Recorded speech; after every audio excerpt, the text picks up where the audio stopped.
RFID system using direct digital manufacturing, student tracking on bus. Submitted by the RFID BULLS team to the 2014 IEEE APS Student Design Contest.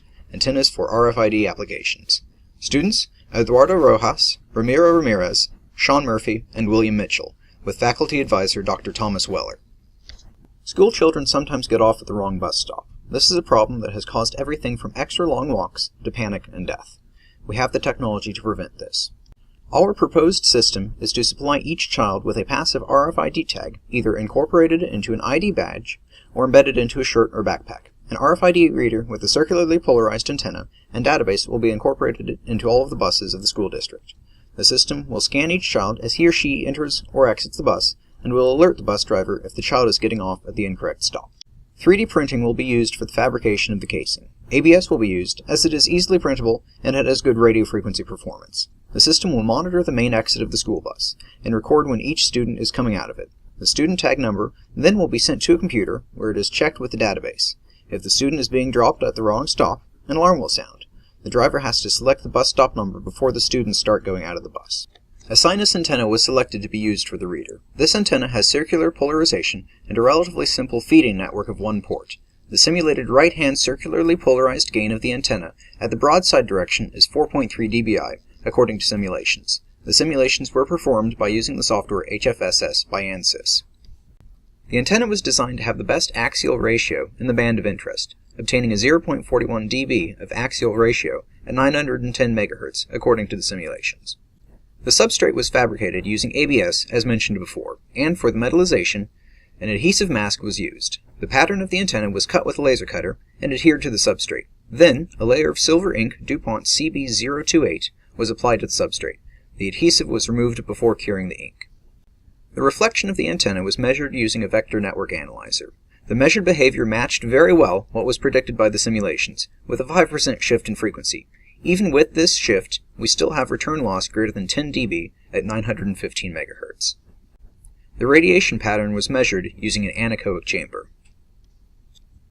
The theta and phi components of the electric field were measured on the H-plane, resulting in 0.7 dB of axial ratio at the broadside direction.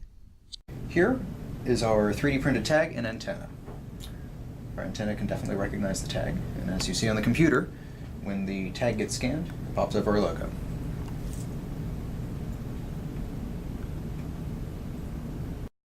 The selected antenna model for the tag was a meander line dipole. This model was chosen not only because of its moderate ease of design, ensuring its understanding with pre-college students, if not because of its linear radiation properties.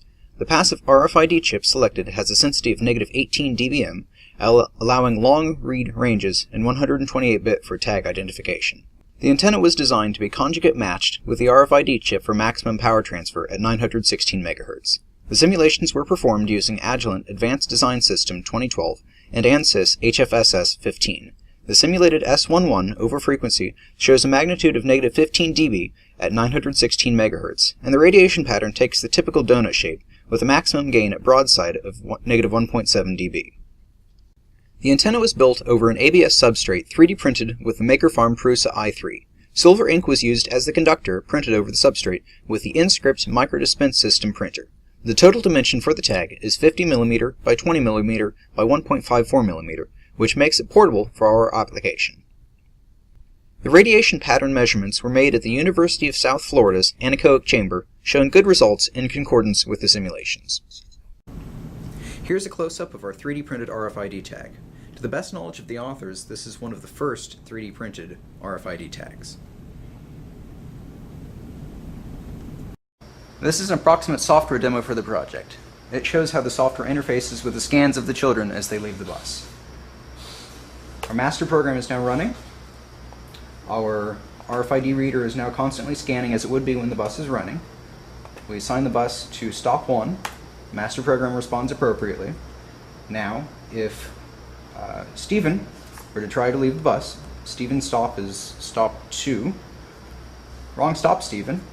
Well, let's let Emma try to leave. Emma, hello, goodbye, Emma. Emma has successfully left. Kitty? Hello, goodbye, Kitty.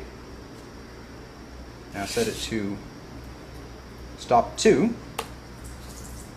See if Gerald tries to leave. Gerald? Wrong stop, Gerald. Now it's your turn, Stephen. Hello, goodbye, Stephen. Stephen has successfully left. And the bus goes to stop 3. Now, Gerald may go ahead and successfully leave. Here's a mock-up of the proposed control system. The main components, other than the case, are the Raspberry Pi that handles the computation, USB interface, database management, and driving of the LCD screen.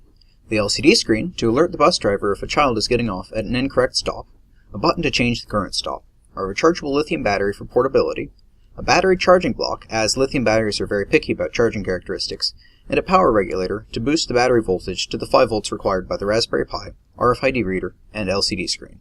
Here is a close-up view of the Raspberry Pi. One USB port will be occupied by the RFID reader, and the other one is free for peripherals, such as a wireless NIC or GPS. There is also an Ethernet jack for wired networking.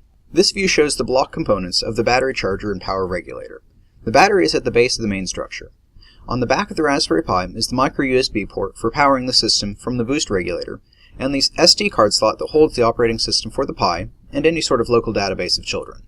The LCD screen will provide information about the current stop number and feedback as to whether a scanned child should or should not be getting off at the current stop.